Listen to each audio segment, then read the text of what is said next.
राष्ट्रियताको पहरेदारी जनाधिकारको पक्षमा खबरदारी न्यूज नेपाल टेलिभिजनको संवादमूलक कार्यक्रम शैक्षिक बहसमा सम्पूर्ण दर्शक महानुभावहरुमा हार्दिक नमस्कार। दर्शकवृन्द, कार्यक्रम शैक्षिक बहसको आजको श्रृंखलामा अतिथिको रूपमा हामीसँग हुनुहुन्छ इन्जिनियरिङ अध्ययन संस्थान त्रिभुवन विश्वविद्यालयका डिन प्राध्यापक डाक्टर शशिधर राम जोशी सर। आउनुहोस् आजको कार्यक्रममा उहाँलाई स्वागत गरौं। सर, कार्यक्रममा हार्दिक स्वागत छ। धन्यवाद। न्यूज नेपाल टेलिभिजनका सम्पूर्ण दर्शक महानुभावहरूलाई नमस्कार छ। सुरुवात सरको बाल्यकाल र शिक्षाबाट गरौं न सर। अब मेरो बाल्यकाल भने म काठमाडौँको महाबौद्धमा जन्मिएको, वीर हस्पिटल नजिक। त्यसपछि मैले क्षेत्रपाटी स्थित अहिले चाहिँ सरस्वती बोर्डिङ स्कुलबाट चाहिँ 2023 सालमा मैले केजीसीमा भर्ना भएको। हाम्रो जमानामा केजीसी भन्ने चाहिँ त्यति हुँदैन थियो, अहिलेको यो नर्सरी भन्या जस्तो हो। मैले 6 वर्ष त्यहाँ पढेँ। त्यसपछि एसएलसी चाहिँ मैले दरबार स्कुलबाट 2033 सालमा दिएको। यो थोरै व्यक्तिहरूले पाएको अवसर सरले पाउनु भएको थियो। मैले अब मेरो पढाइको सुरुवातै मेरो इङ्ग्लिस स्कुलबाट भयो हैन। अब त्यो बेलामा इङ्ग्लिस स्कुलमा पढ्ने भने अलिक कम्ती हुन्थ्यो। अब 23 सालको कुरो, आजभन्दा झन्डै अब 56 वर्ष अगाडिको कुरो। र मैले चाहिँ आफ्नो बाल्यकाल चाहिँ राम्रैसित बिताएको महसुस गर्छु मैले। सर एउटा इलेक्ट्रोनिक्स इन्जिनियर, विगत 37 वर्षदेखि इन्जिनियरिङ अध्ययन संस्थानमा आबद्ध हुनुहुन्छ। यति लामो समय एउटा संस्थामा बिताइरहँदाखेरि आम मानिसहरूले सरलाई कस्तो व्यक्तिको रूपमा बुझ्दिए हुन्थ्यो जस्तो लाग्छ?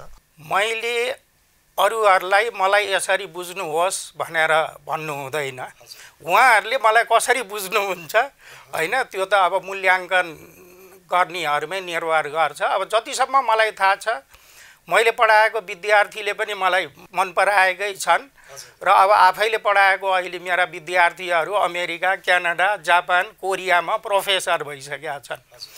मेरा विद्यार्थीहरूले अहिले मसित सम्पर्कमा पनि हुनुहुन्छ। भनाइको मतलब यसो हेर्दाखेरिमा अब मन पराएकै जस्तो लाग्छ मलाई। यहाँ एउटा प्राज्ञिक व्यक्तित्व, नेपालको सबैभन्दा पुरानो एउटा प्राविधिक शिक्षालयको रूपमा इन्जिनियरिङ अध्ययन संस्थानलाई लिइन्छ। झन्डै 100 वर्षको हाराहारीमा इन्जिनियरिङ अध्ययन संस्थान पुग्यो। हामीले इतिहास पल्टाएर हेर्दाखेरि सरले अहिले नेतृत्व लिइरहँदाखेरि यहाँलाई कस्तो खालको अनुभूति, अनुभव अथवा एउटा जुन जिम्मेवारी लिइराख्नु भएको छ, यहाँको अनुभव सुनाउँ न। अब इन्जिनियरिङ अध्ययन संस्थानको सुरुवातै भन्ने हो भनेदेखि विक्रम सम्वत 1987 सालमा ट्रेड स्कुलको रूपमा सुरु भयो। अब त्यसरी हुँदै जाँदाखेरिमा 2030 साल विक्रम सम्वतमा हाम्रो अहिले इन्जिनियरिङ अध्ययन संस्थानको प्रारूप बन्यो र मैले इन्जिनियरिङ अध्ययन संस्थानमा जोइन गर्दाखेरिमा सिभिलमा बिई थियो, भर्खर सुरु भएको। अरू सबैमा हाम्रो डिप्लोमा प्रोग्राम थियो र मेरो यो 37 वर्षको यात्रामा हामीले डिप्लोमा सुरु गऱ्यौँ, ब्याचलर सुरु गऱ्यौँ, मास्टर्स सुरु गऱ्यौँ र अहिले इन्जिनियरिङ अध्ययन संस्थानबाट 42 जना पिएचडी पनि प्रोडक्सन भइसकेको छ। र अन्तर्राष्ट्रिय स्तरमा इन्जिनियरिङ अध्ययन संस्थानको लाई चाहिँ राम्रै एउटा अध्ययन संस्थानको रूपमा लिइन्छ अहिले विदेशमा पनि। इन्जिनियरिङ अध्ययन संस्थान अन्तर्गत पुल्चोक क्याम्पस, अरू 4 वटा आङ्गिक क्याम्पसहरू र 10 वटा प्राइभेट क्याम्पसहरू छन्। अब आङ्गिक क्याम्पसहरू काठमाडौँ बाहिर भएको पनि अवस्था छ, प्राइभेट क्याम्पसहरू काठमाडौँ केन्द्रित छन्। इन्जिनियरिङ अध्ययन संस्थानले प्राइभेट क्याम्पसलाई सञ्चालनको अनुमति दिँदै गर्दाखेरि काठमाडौँ बाहिर दिनुपर्छ भन्ने सोच त्यति बेला आएन। ठ्याक्कै त्यसो भन्न त नमिल्ला मेरो विचारमा। हामीले चाहिँ जनकपुर इन्जिनियरिङ कलेज जनकपुरमै सुरु होस् भनेर दिएको हो इन्जिनियरिङ अध्ययन संस्थानले। त्यो बेलामा हाम्रो प्रायोरिटी अगाडिदेखि नै नेपालको सबै क्षेत्रहरूमा चाहिँ इन्जिनियरिङ अध्ययन संस्थान अन्तर्गत चाहिँ सञ्चालन हुनुपर्छ भन्ने हाम्रो मान्यता हो। दाङको घोराईमा त इन्जिनियरिङ अध्ययन संस्थानले नयाँ क्याम्पस सञ्चालन गर्ने भनेर बोर्ड टाँसेको देख्न सकिन्छ। अनि अरू प्रदेशहरूको स्थिति के छ? यहाँहरूको योजना के छ? अब हाम्रो योजना भने अब हामी सरकारी विश्वविद्यालय पऱ्यौँ र सरकारी अध्ययन संस्थान पऱ्यौँ। हामीलाई दिने बजेट भने अब नेपाल सरकारले दिने बजेट हो र नेपाल सरकारले यदि चाहिँ अब सबै प्रदेशमा सञ्चालन गर्नुपर्छ भनेर चाहिँ अहिले जुन कुरो उठिरहेको छ सोही अनुसार बजेट तथा म्यान पावर त्यहाँको लागि शिक्षक कर्मचारीहरूको चाहिँ व्यवस्था भयो भनेदेखि हामी चलाउन चाहिँ सक्छौँ। यो पछिल्लो पटक त्रिभुवन विश्वविद्यालय एउटा आफैमा ऐतिहासिक विश्वविद्यालय, एउटा खालको लिगेसी छँदैछ। तर पछिल्लो पटक त्रिभुवन विश्वविद्यालय अन्तर्गतका सबै अध्ययन संस्थानहरू यो पढाइको गुणस्तर खस्किराखेको स्थिति छ। अब इन्जिनियरिङ अध्ययन संस्थानकै कुरा गर्दाखेरि एउटा टियुको लिगेसीले गर्दाखेरि राम्रा विद्यार्थीहरू त्यहाँ भर्ना हुन्छन्, प्रवेश गर्छन्, तर त्यहाँको शिक्षाको गुणस्तर जुन एउटा उचाइको हुनुपर्ने त्यो छैन भन्ने गुनासो छ नि। अब बाहिर बस्दाखेरिमा गुनासो गर्न सजिलै हुन्छ, तर इन्जिनियरिङ अध्ययन संस्थानमा हामीले यो कोरोनाको यत्रो प्रकोप हुँदाखेरिमा पनि हामीले अनलाइनबाट क्लास चाहिँ सञ्चालन गऱ्यौँ। हो, एउटा कुरो चाहिँ म के मान्छु भनेदेखि अनलाइनबाट सञ्चालन गर्दाखेरिमा र फिजिकल्ली सञ्चालन गर्दाखेरिमा धेरै फरक हुन्छ। र यो अनलाइनको कारणले किन भनेदेखि यो 2 वर्षको कोरोना सङ्क्रमणले चाहिँ अलिकति त्यसमा केही प्रभाव चाहिँ पारेको छ। तर इन्जिनियरिङ अध्ययन संस्थानकै गुणस्तर चाहिँ घटेको चाहिँ भन्न चाहिँ मिल्दैन होला। हाम्रो अहिलेको यही संरचना देखेर अहिले इन्टरनेसनल कम्पनीहरू हामीसित चाहिँ सम्झौता गरिरहनु भएको छ। यही कोरोना कालमा हेर्नुहोस्, हामीले अहिले चाइनाको प्रसिद्ध कम्पनी हुवाई कम्पनीले हामी कहाँ ल्याब बनाउँदैछ, त्यस्तै अब स्यामसुङ कम्पनी हामी कहाँ आउँदैछ। भनेको मतलब उहाँहरूले चाहिँ इन्जिनियरिङ अध्ययन संस्थानबाट प्रोडक्सन हुने विद्यार्थीहरूको गुणस्तर उत्कृष्ट छ भनेर नै उहाँहरू चाहिँ त्यसरी हामीसित सम्झौता गरेर कक्षा सञ्चालनहरू कसरी गर्ने भन्ने कुरो चाहिँ उहाँहरूले गरिरहनु भएको छ। आम विद्यार्थीहरू नेपालमा एक वर्षमा लगभग झन्डै 15,000 विद्यार्थीहरू इन्जिनियरिङ पढ्नको लागि भनेर देशभरिबाट काठमाडौँ आएर केन्द्रित हुन्छन्। उनीहरू इन्जिनियरिङको प्रवेश परीक्षाको लागि आफ्नै हिसाबले तयारी गरेका पनि देखिन्छ। विभिन्न विश्वविद्यालयमा उनीहरू प्रवेश गर्न चाहने रहर पनि हुन्छ। सबैभन्दा बढी चाहना पुल्चोक क्याम्पस इन्जिनियरिङ अध्ययन संस्थान अन्तर्गत हुन्छ। यो विद्यार्थीको यस्तो चाहना के कारणले होला सर? अब यो भने हाम्रो लिग्यासी हो। इन्जिनियरिङ अध्ययन संस्थान अन्तर्गत पुल्चोक क्याम्पसमै आउँदाखेरिमा विद्यार्थीहरूलाई बढी सहुलियत पनि हुन्छ, कन्ट्याक्ट बढ्छ र अब हाम्रा पुल्चोक क्याम्पसकै विद्यार्थीहरू समग्र रूपमा इन्जिनियरिङ अध्ययन संस्थानकै विद्यार्थी भन्नुपर्छ मैले। उहाँहरू चाहिँ अब हायर स्टडिजको लागि बाहिर जाँदाखेरिमा पनि कन्ट्याक्ट सजिलो हुन्छ। अब त्यही भन्नु पर्यो। अधिकांश पुल्चोक क्याम्पसमा पढ्ने विद्यार्थी अथवा नेपालबाट इन्जिनियरिङ गरेका विद्यार्थी नेपालमा स्नातकको पढाइ सकिएपछि बाहिर जाने एउटा खालको ट्रेन्ड भनौँ न, चलन नै रहिराखेको छ। यो दक्ष जनशक्ति बाहिर जाँदाखेरि यहाँहरूले जुन झन्डै 4 दशकदेखि जुन खालको एउटा लगाव देशमै केही गर्नुपर्छ भनेर प्राज्ञिक व्यक्तित्वहरू लागिराख्नु भएको छ, त्यो जनशक्तिलाई नेपालमै राख्नको लागि के गर्नुपर्छ?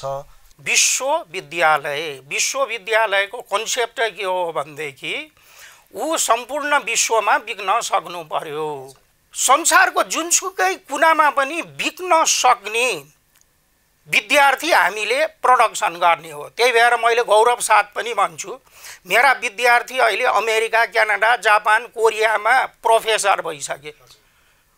जो मान्छे नेपालमै बसेर काम गर्न चाहन्छ उहाँहरूलाई पनि खुला काम गर्ने वातावरण हुनु पर्यो। त्यो वातावरण हामीले मात्र बनाएर पुग्दैन, सरकारले इन्डस्ट्रीहरू इस्टाब्लिस गरिदिनु पर्यो।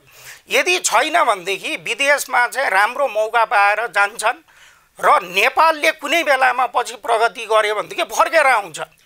त्यसैले म चाहिँ यहीँ बस्नै पर्छ भन्ने पक्ष चाहिँ मेरो होइन। मलाई नै सोध्छन् मान्छेहरूले, म त क्यानाडाबाट पढेँ, युनिभर्सिटी अफ क्यालगरी, एउटा संसारको उत्कृष्ट विश्वविद्यालयबाट पढेँ। मैले जापानमा रिसर्च गरेँ। सर जस्तो मान्छे किन नेपालमा बस्नुभयो, क्यानाडा अमेरिकामा किन बस्नु भएन भनेर मलाई प्रश्न सोधिन्थ्यो। मेरो जवाब सिम्पल, म यहाँ बस्दाखेरिमा मैले इन्जोय गरेँ, म बसिरहेको छु। अब यदि कसैले चाहिँ विदेशमा गएर इन्जोय गर्छन्, राम्रो गर्छु भन्छन् भनेदेखि हामीले खुला छोडिदिनु पर्छ। यो त ओपन हो। यदि देशैमा राम्रो गर्ने हो भनेदेखि सरकारले त्यही अनुसारको चाहिँ प्रारूपहरू बनाउनु पर्यो, नभए जान्छन्, के फरक पर्यो र त्यहाँ। राज्यले ठुलो लगानी त गरिराखेको छ नि सर। अब तपाईँले राज्यको लगानीकै कुरो गर्नुहुन्छ भनेदेखि म तपाईँलाई बजेटको कुरो गर्छु। हेर्नुहोस्, हामीलाई नेपाल सरकारले इन्जिनियरिङ अध्ययन संस्थानलाई दिने बजेट भनेको हो तलब भत्ता सञ्चय कोष र उपदान बाहेक 1 पैसा पनि दिँदैन हो। सरकारले अब रिसर्चको लागि फन्डिङ भनेर हामी कहाँ त्यस्तो आउँदैन फन्डिङ। विदेशी विश्वविद्यालयबाट हामीले रिसर्चको फन्ड ल्याएर हामीले काम गर्छौँ। त्रिभुवन विश्वविद्यालयको वार्षिक बजेट लगभग 22 अरब रुपियाँ छ। इन्जिनियरिङ अध्ययन संस्थानमा हाम्रो 5वटा क्याम्पसको र डिन कार्यालयको बजेट 43 करोड 52,64,000 लगभग छ।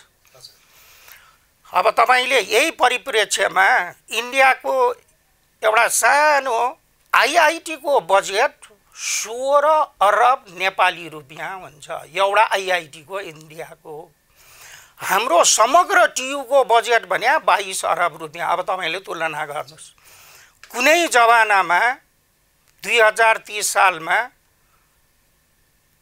हाम्रो बोर्डर रिजनका मान्छेहरू नेपालमा पढाउन आउनुहुन्थ्यो। हेर्नुस् है, नेपालमा तलब बढी थियो 2030 सालमा।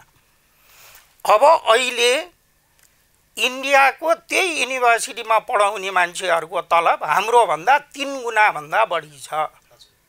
30 सालमा हामी कहाँ पढाउन आउनुहुन्थ्यो। अब तपाईले तुलना गर्नुस् है। मतलब के भन्देखि भएन भन्न चाहिँ सजिलो हुन्छ है। हामीलाई बजेट दिन पर्यो। मैले त जहिले पनि के भन्छु भन्देखि यदि नेपाल, हामी त गभर्नमेन्ट इन्स्टिट्युट नि, हामीलाई सफिसियन्ट बजेट दिनुहोस्। हामी यो विद्यार्थीबाट हामी पैसै लिन्न। एक्ज्याक्टली हजुर, हैन, हामी पैसै नलिएर चलाउँछौँ, तर सरकारबाट त्यो पनि भएन। सरले बजेटको आकार भनिराख्दाखेरि अथवा हाम्रो छिमेकी मुलुकमा यस्तै खालका अध्ययन संस्थानहरूको बजेट हाम्रो विश्वविद्यालयको भन्दा पनि धेरै हुन्छ। सरले जुन उदाहरण दिनुभयो, यो त यहाँहरू जस्तो व्यक्तित्व जुन लामो समयदेखि विश्वविद्यालयमा आबद्ध हुनुहुन्छ, एउटा पदाधिकारीको हैसियतमा हुनुहुन्छ, विश्वविद्यालयका पदाधिकारीहरू राजनीतिक नेताहरूसँग सीमित स्वार्थ, त्यो पनि आफ्नो स्वार्थको लागि रमाउने, अब यो शब्द भन्दा नमिठो होला, चाकरी गर्न पनि पछाडि नपर्ने, आफ्नो संस्था कुन हिसाबले अगाडि बढिराखेको छ, यसका समस्याहरू, विविध समस्याहरू छन् भन्न नसक्ने स्थिति पनि हो नि। सरले स्वीकार गर्नुहुन्छ? अब यो चाहिँ यस्तो कुरा हेर्नुहोस्, अब सरकारले उच्च शिक्षामा लगानी गर्यो भनेदेखि देशले विकास गर्न सक्छ भन्ने कुरो राम्ररी बुझ्नुपर्छ। नेताहरूले सुखी नेपाली, समृद्ध नेपाल अथवा समुन्नत नेपाल भनिराख्दाखेरि कुनै पनि मुलुक समृद्ध हुनको लागि, समुन्नत हुनको लागि त विकासका पूर्वाधारहरू हुनुपर्छ। विकासका पूर्वाधारहरू विभिन्न आयोजना अन्तर्गत सम्पन्न गर्नको लागि दक्ष प्राविधिक चाहिन्छ। दक्ष प्राविधिक उत्पादन गर्ने ठाउँमा यहाँहरू हुनुहुन्छ। कुन हिसाबले सरकारलाई लबिङ गर्दाखेरि जुन समस्याहरूको कुरा गर्नुभयो, यो समाधानतर्फ जान सकिन्छ भनेर त कन्भिन्स गर्न सकिएला नि सर? हेर्नुहोस्, अब हामीले हाम्रो तर्फबाट हामीले प्रयास गरिरहेको छौँ। तपाईँलाई एउटा म साधारण उदाहरण दिन्छु। नेपालमा टनल इन्जिनियरिङको आवश्यकता महसुस भयो। सरकारको कुनै पनि लगानी बिना हामीले पश्चिमाञ्चल क्याम्पसमा रक एन्ड टनल इन्जिनियरिङको मास्टर्स प्रोग्राम सुरु गऱ्यौँ।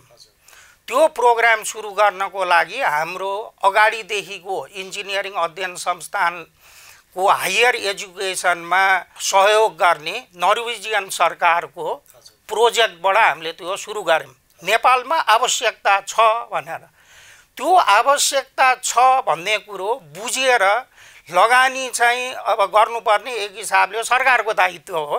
हामीले हाम्रो हिसाबले हामीले सकेसम्म हामीले नयाँ प्रोग्रामहरू सुरु गरिरहेको छ। मैले तपाईँलाई उदाहरणै दिएँ, रक एन्ड टनल इन्जिनियरिङ हाम्रो सुरु भइसकेको छ र देशमा कस्तो आवश्यकता हुन्छ भन्ने कुरो चाहिँ हामीले आफ्नो तर्फबाट हामीले गरि नै रहेका छौँ। नेपाल एउटा भौगोलिक हिसाबले पनि अब ठुला ठुला पहाडहरू भएको र विकासको हिसाबले सरले जुन अहिले टनल इन्जिनियरिङको कुरा गर्नुभयो, यस्ता खालका आयोजनाहरू त निकै सम्पन्न गर्नुपर्ने छ। यो खालको जनशक्ति यहाँ उत्पादन हुँदा पक्कै पनि राज्यले देखेको एउटा सपना पुरा हुने त निश्चित छ। अहिले इन्जिनियरिङ अध्ययन संस्थान अन्तर्गत कतिवटा कार्यक्रमहरू सञ्चालनमा छन् सर?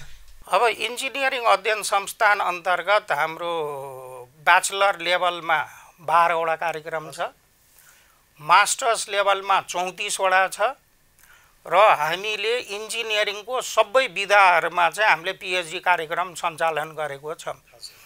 अहिलेसम्म इन्जिनियरिङ अध्ययन संस्थानबाट 42 जना पिएचडी निस्किसक्नु भएको छ र झन्डै 125 जना चाहिँ अहिले रेजिस्टर हुनुहुन्छ।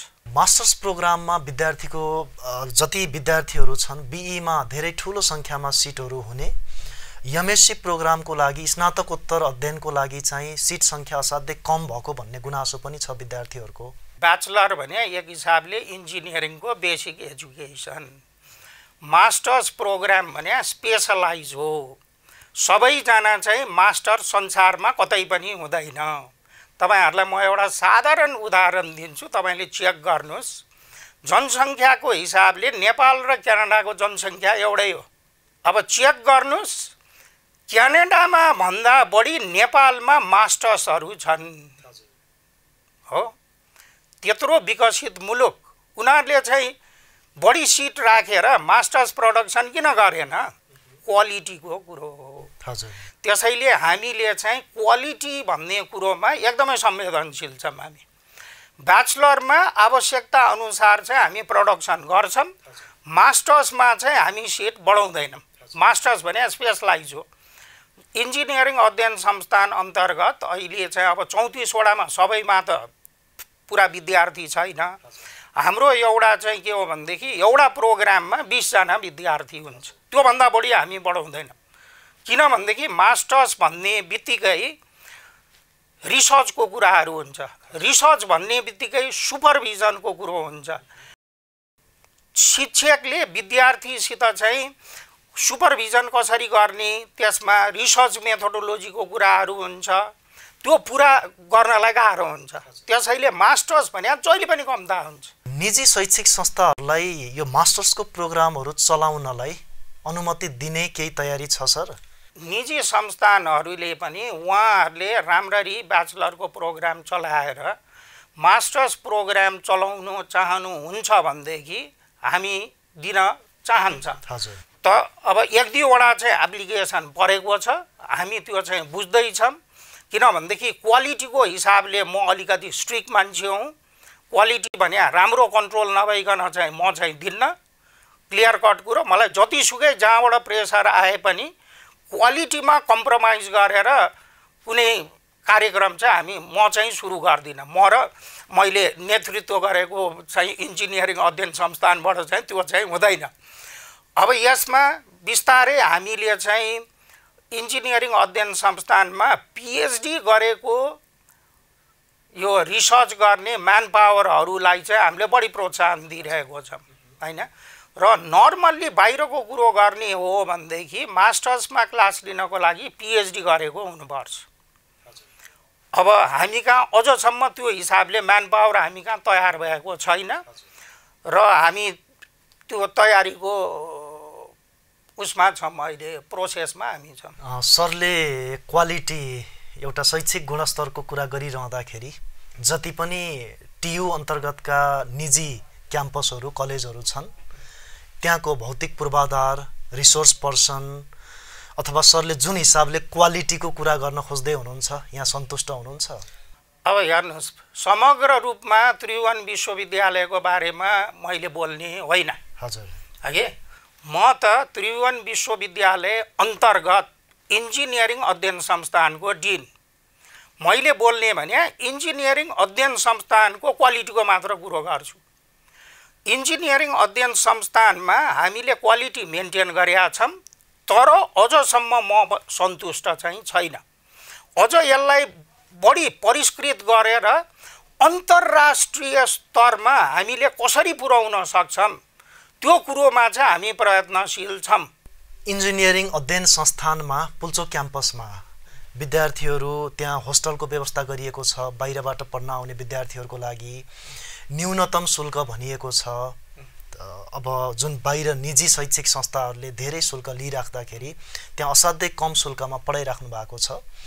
एउटा विश्वविद्यालयको यहाँ पदाधिकारी पनि हुनुहुन्छ। अहिले निजी शैक्षिक संस्थाहरूले इन्जिनियरिङकै कुरा गरिराखेको छु मैले, जुन हिसाबले शुल्क लिइराखेका छन् 4 वर्षको इन्जिनियरिङको 5 वर्षको आर्किटेक्चरको कोर्सको लागि, त्यो आवश्यकताभन्दा बढी हो अथवा त्यति फी लिनुपर्छ त्यो कार्यक्रम चलाउनको लागि? अब तपाईहरुलाई एउटा मैले निवेदन गर्नै पर्छ।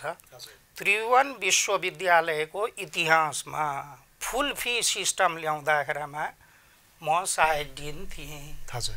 2051 साल 52 सालमा हामीले फुल फी सिस्टमको कन्सेप्ट ल्याएको थियौँ। ल्याउनु पर्ने कारण के हो भनेदेखि अहिले मैले तपाईहरुलाई जुन निवेदन गरेँ नि, त्रिभुवन विश्वविद्यालयले हामीलाई तलब भत्ता उपदान सञ्चय कोष बाहेक 1 पैसा पनि दिँदैन, टाउको गनेर पैसा दिन्छ है।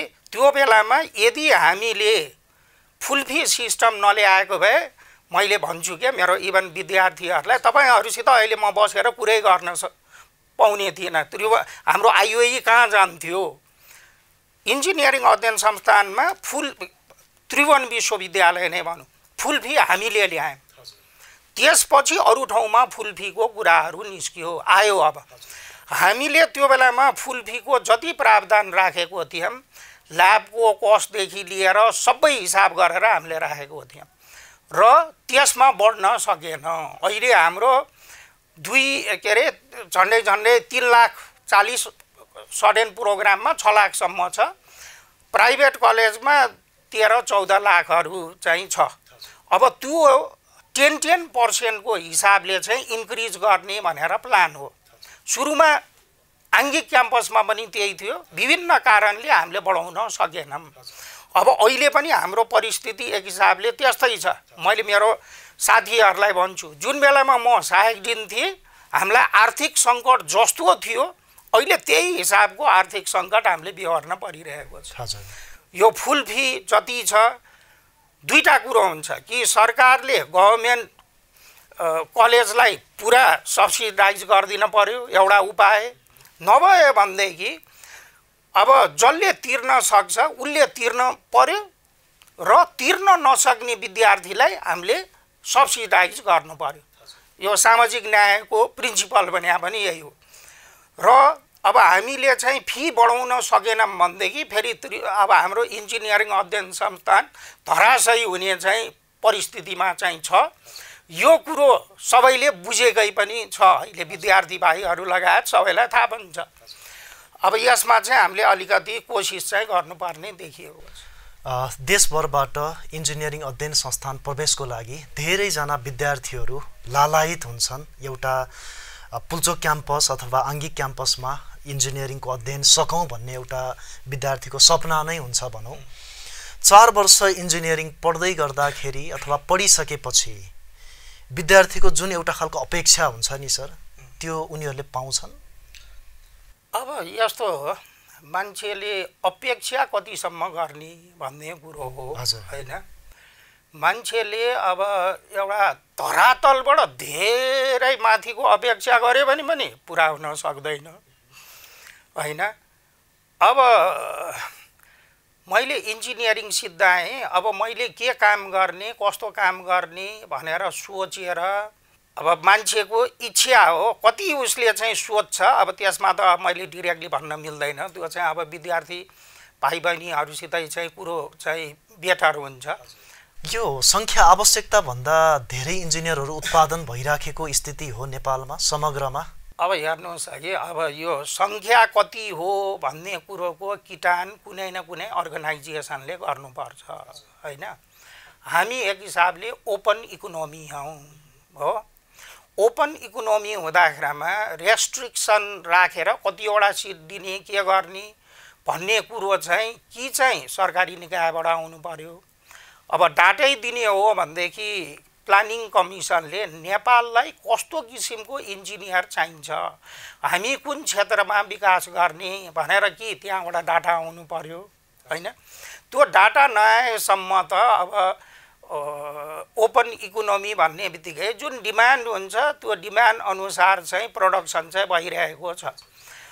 अब धेरै नै बढी भयो कम्ता भयो भन्ने कुरो चाहिँ प्रोजेक्सन हुनु पर्यो होइन। अब हामीले जति सङ्ख्यामा चाहिँ इन्जिनियरिङ म्यान पावर प्रोडक्सन गर्छौँ हामीले आफ्नो हिसाबले प्रोजेक्सन गरेर गरे हुन्छ। हजुर। अब यो प्रोजेक्सनलाई राष्ट्रिय स्तरबाट गर्नु पर्यो। राष्ट्रिय स्तरबाट गर्ने भने त अब प्लानिङ कमिसनले नेपालमा यति इन्जिनियर चाहिन्छ, ल टनल इन्जिनियर यति चाहिन्छ, हाम्रो देशलाई अब यसरी विकास गर्ने भन्ने कुरो त अब त्यो त माथिबाट हुनु पर्यो यस्ता कुराहरू। एक वर्षमा झन्डै 6-7 हजारको हाराहारीमा इन्जिनियरहरू नेपालबाट उत्पादन हुन्छन्। अब त्यसमा सबैभन्दा ठुलो हिस्सा त्रिभुवन विश्वविद्यालय इन्जिनियरिङ अध्ययन संस्थान अन्तर्गतकै छ। सर्टिफिकेट हातमा लिइसकेपछि एउटा इन्जिनियर सक्षम एउटा चाहिँ जनशक्ति भनेर विश्वविद्यालयले सर्टिफाइड गरिदिइसकेपछि एउटा करियर खोज्दै सर्टिफिकेट बोकेर कहाँ जाने त विद्यार्थी? अब यो चाहिँ यस्तो हो, हेर्नुहोस् है, अघि पनि मैले यहाँहरूलाई निवेदन गरेँ। अब विभिन्न समयमा विभिन्न इन्जिनियरिङको डिमान्ड हुन्थ्यो है। अब इन्जिनियरिङ म्यान पावर भने एब्जर्ब गर्ने इन्डस्ट्री होइन, सरकारी निकायमा त एकदमै कम्ता हुन्छ। हेर्नुहोस् हाम्रो इन्डस्ट्रियल डेभलपमेन्टले जुन हिसाबले चाहिँ हामीले चाहिँ डेभलप हुन्छ भनेर सोचेको थियौँ त्यो हिसाबले डेभलप चाहिँ देखिएन होइन। अब इन्डस्ट्रीको डेभलपमेन्ट भएको भए त्यो म्यान पावर त एब्जर्ब हुन्थ्यो त्यहाँ, अनि त्यही म्यान पावरले चाहिँ अब काम गर्न मिल्थ्यो। फेरि अब यो उनलाई त अब हाम्रो अहिले सजिलो छ, जे पनि दोष 2 वर्षको कोभिडलाई नै दिन्छौँ होइन। इन्डस्ट्री पनि धराशयी भयो, टुरिस्ट इन्डस्ट्री सबै। अब अलिकति धेरै प्रभाव त छ यो कोरोनाको पनि।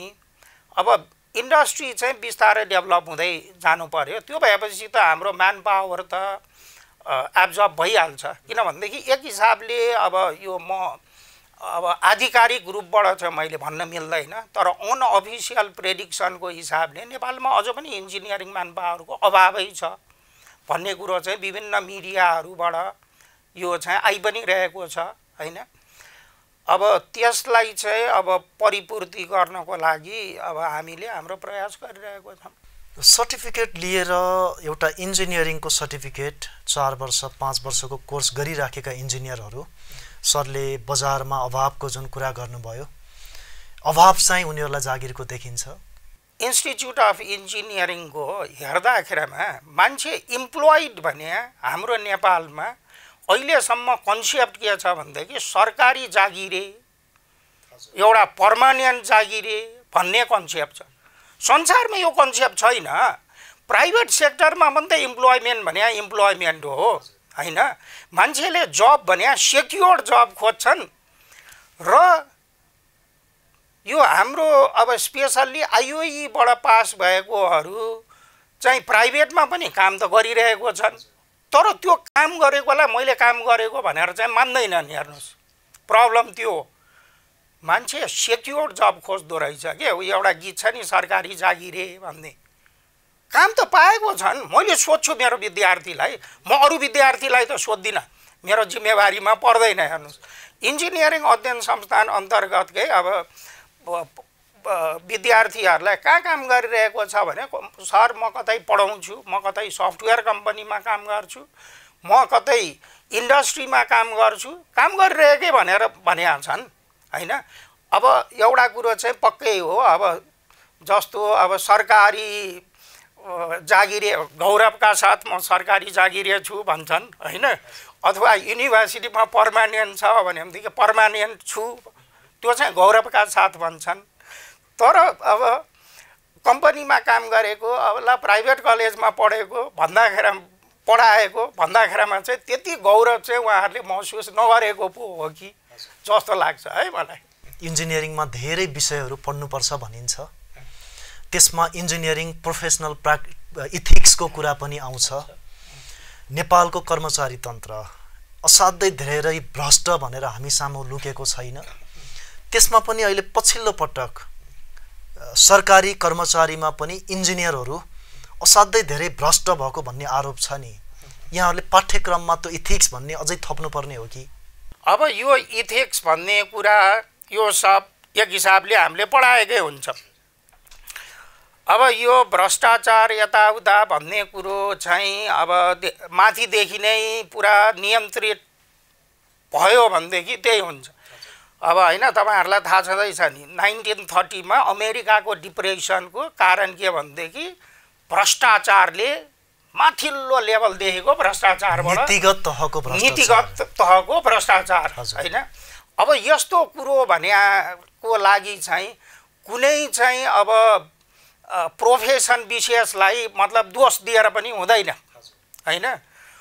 अब त्यही भएर अब यसमा समग्र रूपमा चाहिँ देशलाई कसरी प्रगतिको पथतिर लाने भन्ने कुरो चाहिँ हामीले सोच्नुपर्छ। अब एउटा समयको लगानी, इन्जिनियरिङ पढ्दाखेरि जुन हिसाबले मेहनत गर्नुपर्छ, क्षमता देखाउनुपर्छ, तपस्या गर्नुपर्छ, 4 वर्षसम्म पढिसकेपछि अथवा निजी शैक्षिक संस्थाहरूमा पढ्दा निकै धेरै पैसा लगानी गर्नुपर्छ र सरकारी जागिर अथवा विभिन्न प्राइभेट जागिर खाँदाखेरि त्यहाँबाट जुन खालको सेवा सुविधा पाइन्छ त्यसले पुग्दैन भन्ने हिसाबले पनि अरू इन्कमका सोर्सहरू बढाउनुपर्छ भन्ने लाग्छ होला। अब यो चाहिँ यस्तो हो है, अब के भनेदेखि अब मान्छेले चाहिँ अब बढी फी तिरेर पढ्यो हैन। अब मैले यसो हेर्दाखेरिमा उसले काम पनि राम्रै पाएको पनि देखाएको छु मैले हैन। अब त्यही हो, अब यो सन्तुष्टिको सीमा हुँदैन, मान्छे सन्तुष्ट पनि बन्नुपर्छ, प्रगति गर्ने हो भनेदेखि असन्तुष्ट पनि हुनुपर्छ भन्छु म। अब हुनलाई चाहिँ अब यो विडम्बना भनौँ कि के भनौँ, हाम्रो देशमा छ अब यो विकासशील देशमा हुने कुरो नै हो है। मैले चाहिँ के भन्छु भनेदेखि प्रगति गर्ने हो भनेदेखि आफूभन्दा प्रगति गरेको मान्छे हेर्नुपर्छ। सन्तुष्ट हुने हो भनेदेखि आफूभन्दा कम्ता इकोनोमिकल लेभल भएको मान्छेलाई हेर्नुपर्छ, त्यसरी सन्तुष्ट भइन्छ। एक हिसाबले अब हामी कहाँ अझसम्म यो संस्कारको विकास नभएको पो हो कि हामीले उल्टो गर्छौँ के। के अरे पैसा कमाउने हो भनेदेखि बढी पैसा भएको मान्छेलाई हेर्छौँ हैन। त्यसपछि प्रगति गर्ने हो भनेदेखि आनन्दसित यो मान्छे चाहिँ मभन्दा पढेको छैन, म त पढेको छु। त्यसरी हुँदैन संसारको विकास है। मान्छे सन्तुष्ट हुनलाई आफूभन्दा तल्लो आर्थिक तह भएको मान्छेलाई हेर्नुपर्छ। प्रगति गर्ने हो भनेदेखि आफूभन्दा विद्वान मान्छेलाई हेरेर गर्नुपर्छ। मेरो चाहिँ भनाइ त्यो हो है। तर यसो हेऱ्यो धेरै जसो हाम्रो यो नेपालको मात्र प्रब्लम होइन, हेर्नुहोस्। अब म विश्वका धेरै मुलुकहरू घुमेँ मैले है। यो धेरै जसो मान्छे चाहिँ अलि यो समस्याबाट ग्रसितै देख्छु म हैन। अब त्यसमा चाहिँ अब यसको लागि त सम्बन्धित निकाय नीतिगत हिसाबले निर्णय गरेर यस्तो कुरो चाहिँ गर्नुपर्छ, अगाडि बढाउनु। अब नैतिक शिक्षा भन्ने कुराहरू अब स्कुल लेभलदेखि नै दियो भने यी कुराहरूमा धेरै सुधार हुन सक्थ्यो होला। अब हेर्नुहोस् है, अब नैतिक शिक्षा भने चाहिँ तपाईँको पढाएर मात्र पनि हुँदैन। नैतिक शिक्षा भने घरबाटै सुरु हुनुपर्छ। बाउ आमा पनि नैतिकवान हुनु पर्यो हो। शिक्षा भने त त्यसरी सुरुवात हुन्छ नि। अब विडम्बना भनौँ कि के भनौँ, अब हाम्रो देशको परिस्थिति त्यस्तो हिसाबले चाहिँ विकास हुन सकेन। विदेशले किन विकास गर्यो? नैतिक भएर विकास गर्यो भन्छु म है। अझ तपाईँहरूलाई मैले यो ठ्याक्कै यो भन्दाखेरिमा एउटा कुरो यहाँहरूलाई मैले भन्नै पर्छ। म जापानमा रिसर्च फेलो थिएँ। मैले मेरा जापानिज रिसर्चरहरूलाई एउटा प्रश्न सोधेँ कि why Japan is so much develop. एउटा सेन्टेन्समा उनीहरूले मलाई बताए, म सन्तुष्ट भएँ। के होला थाहा छ? We know how to manage time. प्रगति गर्नको लागि समयलाई म्यानेज गर्न जान्नुपर्छ। मैले सोचेको थिएँ कि we are very hard working people, हामीले धेरै मेहनत गरेका छौँ, हाम्रो बुद्धि छ भन्लान् भनेर भने। जापानिजले खालि त्यही एउटा समय व्यवस्थापन गर्न सकियो भनेदेखि देशले प्रगति गर्छ है। अब तपाईँले मेरो हिस्ट्री सोध्नुभयो भनेदेखि म डिन भएको 2 वर्ष भयो।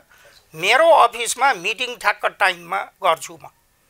टाइम भन्ने कुरो समयलाई कसैले पनि पर्खिँदैन है। बिस्तारै हामीले यो संस्कार डेभलप गर्दै जानुपर्छ। यो टाइमको कुरा कुनै एउटा शिक्षक क्लासमा छिर्ने बेलामा पनि सरले भन्नुभएको जस्तो टाइमलाई पूर्ण रूपमा पालना गर्नु। हामी कहाँ लगभग छ पुल्चोक क्याम्पस आइओई का उसमा हामीले चाहिँ मेन्टेन। अब तपाईँले फेरि मलाई समग्र त्रिभुवन विश्वविद्यालयको प्रश्न नसोध्नुहोस्, अघि नै मैले यहाँलाई निवेदन गरिसकेको छु। मलाई खालि इन्जिनियरिङ अध्ययन संस्थानसित सम्बन्धित मात्र सोध्नुहोस्। हामीले त्यो कुरो मोनिटर गर्छौँ। हेर्नुहोस्, शिक्षक क्लासमा टाइममा गएको छ कि छैन भन्ने कुरो हामी कहाँ मोनिटर हुन्छ। यसलाई अझ कसरी चाहिँ बेटर बनाउने भन्ने कुरोमा हामी प्रयत्नशील चाहिँ छौँ। यो कतिपय अभिभावकहरूमा नेपालको इन्जिनियरिङ अघि गुणस्तरीयताको कुरा त हामीले गऱ्यौँ, अझ राम्रो इन्जिनियरिङ शिक्षा दिने भनेर +2 पढिसकेपछि आफ्नो छोराछोरीहरूलाई विदेश पठाउने एउटा खालको ट्रेन्ड चलेको छ नि पछिल्लो पटक। सरले के भन्नुहुन्छ त्यसको लागि? अब हेर्नुहोस्, म चाहिँ अब एक हिसाबले ओपन इकोनोमीको कुरो गर्ने हो भनेदेखि जो जान चाहन्छन् छोडिदिनु पर्यो। मेरो त कुरो नै त्यही हो। मैले यहाँहरूलाई अघि नै भने नि, म क्यानाडा बस्न सक्थेँ, म जापान बस्न सक्थेँ, म बसिनँ। म यहाँ फर्केर आएँ। फर्केर आउँदाखेरिमा मलाई राम्रो के भयो भनेदेखि क्यानाडामा बस्या भए म जस्तो 1000 जना हुन्थे, नेपालमा म जस्तो 1-2 जना छन्। त्यो गौरव साथ भन्न सक्छु मैले। मलाई त्यही सन्तुष्टिले पुग्यो। अब हुनसक्छ कसैलाई खालि पैसै मात्र कमाउँ भन्ने सोचाइ छ कि हो। अब प्यारेन्ट्सहरूलाई, अब तपाईँले प्यारेन्ट्स भन्दाखेरिमा त मैले विभिन्न लेभलको प्यारेन्ट्सको कुरो गर्छु हो। कुनै बेलामा मिडियामा देशको सेवा गर्नुपर्छ भनेर चाहिँ मिडियामा कुरो गर्ने, आफ्नै छोराछोरीलाई चाहिँ विदेश पठाउने प्यारेन्ट पनि देखेको छु। सिक्छ कहाँबाट? त्यही सिक्यो अनि अर्को तल्लो लेभलको प्यारेन्टले पठायो। अब यसमा किन धेरै विवाद गर्नुपर्ने जस्तो लाग्छ के मलाई। अन्ततोगत्वा हेर्नुहोस्, नेपालले एक दिन न एक दिन प्रगति गर्छ। म चाहिँ एकदमै अप्टिमिस्टिक मान्छे हुँ, आशावादी हुनु। एकदमै आशावादी छु। होला अर्को 10 वर्ष लाग्ला, 15 वर्ष लाग्ला, 20 वर्ष लाग्ला, नेपाल जहिले पनि यस्तै भएर बस्छ र? बस्दैन। संसारका मुलुकहरूले कति दुःख गरेर कहाँबाट कहाँमाथि पुगिसके। एक दिन न एक दिन नेपाल बन्छ। त्यो बेलामा ती अनुभवीहरूले अनि हाम्रो देशलाई फेरि सेवा गर्छन्। त्यो गर्ने मौका दिउँ न। ओपननेसमा हामी जाउँ न हैन। हामीले बोल्दाखेरि मात्र राष्ट्रवादको नारा, राष्ट्रभक्तिको कुरो होइन, त्यो कुरोलाई व्यवहारमा हामीले चाहिँ ल्याउन सकौँ न। मेरो भनाइ चाहिँ त्यो हो है। त्यसैले अब कसैले मिस्टेक गर्नुभयो, के गर्नुभयो, म व्यक्ति विशेषलाई कहिले पनि आक्षेप लगाउँदिनँ। गलत काम गरेको छ भनेदेखि एक दिन न एक दिन चाहिँ निस्किन्छ। हेर्नुहोस् कसैले, त्यसैले मान्छेले गलत काम गर्नु हुँदैन। मेरो भनाइ चाहिँ त्यही हो। यो इन्जिनियरिङ जुन पेसा छ यसलाई गुणस्तरीयताको हामीले कुरा गरिराख्दाखेरि जसरी डक्टरमा यो अध्ययन पुरा हुने बेलामा इन्टर्नसिपको व्यवस्था गरिन्छ, इन्जिनियरिङमा सरहरूले केही सोच्नु भएको छ? अब हामीले नयाँ सिलेबस बनाउँदैछौँ। नयाँ सिलेबसमा हामीले इन्टर्नसिप कम्पलसरी गरेको छ। यो 4 वर्षपछि? 4 वर्षपछि होइन, 4 वर्षभित्र नै हामी चाहिँ गर्छौँ। अब यो मेडिकल साइन्स र इन्जिनियरिङमा अलिकति फरक चाहिँ हुन्छ। हेर्नुहोस् है, अब अहिले चाहिँ युरोपको स्ट्यान्डर्ड युनिभर्सिटीले इन्जिनियरिङ 3 वर्षमा पढाउन लागेको छ हामीले इन्जिनियरिङ शिक्षालाई 4 वर्षभन्दा बढी चाहिँ गर्दैनौँ हामी। त्यही 4 वर्षको समयमा हामीले अब मिलाएर इन्टर्न कति गर्ने कम्पलसरी चाहिँ हाम्रो नयाँ सिलेबसमा आउँछ। हजुर, अहिले झन्डै अब +2 को नतिजा कुरेर बसिराखेका विद्यार्थीहरूमध्ये विगतको वर्षहरूमा पनि हेर्दाखेरि झन्डै 12-15 हजार विद्यार्थीहरू इन्जिनियरिङ अध्ययन संस्थानले कहिले प्रवेश परीक्षा लेला भनेर बसेका छन्। ती भाइ बहिनीहरूलाई सरले के भन्नुहुन्छ? अब अहिले इन्जिनियरिङ अध्ययन संस्थानमा भर्ना कमिटी बनाएको 2 हप्ता भइसक्यो। हामीले भर्ना कमिटी मैले बनाइदिइसकेका छु।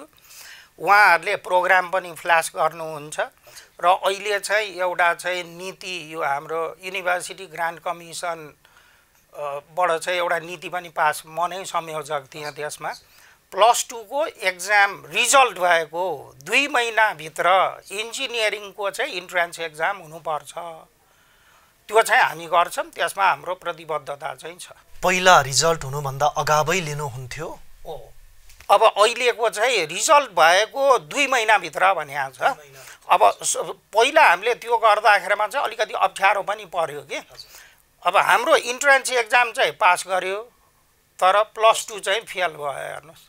अनि त्यो हुँदाखेरिमा चाहिँ यो विद्यार्थीको अलिकति मानसिकतामा नकारात्मक प्रभाव परेको भन्ने कुरो पनि हामीले धेरै इन्फर्मेसनबाट लियौँ। त्यसैले बेटर चाहिँ सकेसम्म रिजल्ट भएपछि चाहिँ लिँदाखेरिमा अझ राम्रो हुन्छ कि भन्ने हाम्रो आशय है। र हामी चाहिँ यो टाइम फ्रेममा हामी लिन्छौँ र यो नोटिस चाहिँ चाँडै आउँछ। यो नयाँ पाठ्यक्रमको कुरा पनि चलिराखेको छ। कमन पाठ्यक्रम, सबै विश्वविद्यालयहरूले एउटै पाठ्यक्रम लिने। एउटै पाठ्यक्रम भने सबै विश्वविद्यालयलाई इम्पोज गर्नु हुँदैन हेर्नुहोस् है। किनभनेदेखि अब मैले देखे अनुसार विदेशको कुरो गर्दाखेरिमा अब कुनै युनिभर्सिटी मेकानिकलमा एकदमै राम्रो हुन्छ, कुनै कम्प्युटरमा हुन्छ, कुनै सिभिलमा हुन्छ के। त्यसैले युनिभर्सिटीलाई आफ्नो हिसाबले सिलेबस चाहिँ अलिअलि परिमार्जित गर्ने मौका चाहिँ दिनुपर्छ। तर अब बेसिक कुरो मैले यहाँहरूलाई अघि जुन निवेदन गरेँ नि, संसारमा जहाँ पनि 20% लगभग course social science, humanities, ethics, हामीले चाहिँ म्यानेजमेन्ट सब पढाउँछौँ। त्यो म्याथमेटिक्स सब झन्डै 20% हुन्छ। 60% कोर इन्जिनियरिङको हुन्छ। बाँकी 20% एक्सपर्टिज, इलेक्टिभ त्यस्तो कोर्स चाहिँ हुन्छ। त्यो फ्रेमभित्र चाहिँ हामी बस्नुपर्छ र अलिकति लिबर्टी चाहिँ दिनुपर्छ। हजुर, अहिले पछिल्लो पटक नेपाल इन्जिनियरिङ परिषदले इन्जिनियरिङ लाइसेन्सको लागि परीक्षा लिने भनेको छ। यसले यो इन्जिनियरिङ पेसा जुन हामीले नैतिकताको कुरा गऱ्यौँ यसलाई थप सुदृढ बनाउँछ? अब हेर्नुहोस्, अब परीक्षा मात्र लिएर सुदृढ हुने भए संसार कहाँबाट कहाँ पुग्थ्यो होइन? रामराज्य नै हुन्थ्यो होला है होइन? अब यो मान्छेलाई नैतिकताको पाठ पढाउने भने म त जहिले पनि भन्छु नैतिकता भने घरबाट हुनुपर्छ। सबभन्दा पहिला बाउआमा नैतिक हुनु पर्यो, छोराछोरीलाई नैतिकता दिनु पर्यो, त्यसपछि छरछिमेकमा नैतिकता भन्ने कुरो आउनु पर्यो, अनि समग्र रूपमा देशमा आउँछ है। त्यसैले पाठ भन्ने कुरो पढाएर होइन कि, पाठ भने मनन गरेपछि मात्र बुझिन्छ होइन। किताब यसो हेरेर कोही विद्वान त हुँदैन नि। त्यो किताबमा लेखेको अब हामीले इन्जिनियरिङमा धेरै जसो इक्वेसन भन्छ, त्यो इक्वेसनलाई बुझ्न सक्यो भनेदेखि ऊ उत्कृष्ट हुन्छ होइन। नभए त अब विभिन्न अब ट्रेनिङ गर्यो, टेस्टिङ गर्यो, एक्जाम गर्यो, त्यसले मात्र चाहिँ परिष्कृत होला भन्ने कुरोमा चाहिँ त्यति विश्वास त चाहिँ छैन म। हामी कार्यक्रमको लगभग अन्त्यमा आइसकेका छौँ। जाँदा जाँदै सरले नेपालमा अथवा विदेशमा विभिन्न विश्वविद्यालयमा इन्जिनियरिङ अध्ययन गरिराखेका विद्यार्थीहरू, आम विद्यार्थीहरूको लागि के भन्न चाहनुहुन्छ? अब मैले सबै विद्यार्थी भाइ, इन्जिनियरिङका विद्यार्थी भाइ बहिनीहरूलाई अझ मेहनत गर्ने, जति आफूले मेहनत गर्यो त्यति आफू उत्कृष्ट बन्न सकिन्छ र अझ हाम्रो इन्जिनियरिङ पेसालाई अझ बढी कसरी मर्यादित बनाउन सकिन्छ त्यो सम्बन्धी काम पनि गर्दै जानुपर्छ र आफ्नो पेसाप्रति प्रतिबद्धता पनि जाहेर गर्न सक्नुपर्छ र उत्कृष्ट काम गर्न सक्नुपर्छ भन्ने चाहिँ सन्देश दिन चाहन्छु। र अन्त्यमा यो न्युज नेपाल टेलिभिजनको सम्पूर्ण दर्शकवृन्दहरूलाई चाहिँ म पुनः र तपाईहरुलाई पनि नमस्कार धन्यवाद दिन चाहन्छु। समय र संवादको लागि सरलाई धेरै धेरै धन्यवाद। धन्यवाद। दर्शकवृन्द, कार्यक्रम शैक्षिक बहसको आजको निर्धारित समय सकिसकेको छ। नयाँ अतिथिका साथमा अर्को श्रृङ्खलामा नयाँ विषयवस्तु लिएर हामी पुनः भेट्नेछौँ। राष्ट्रियताको पहरेदारी, जनाधिकारको पक्षमा खबरदारी। हेर्दै रहनुहोस् न्युज नेपाल टेलिभिजन। नमस्कार।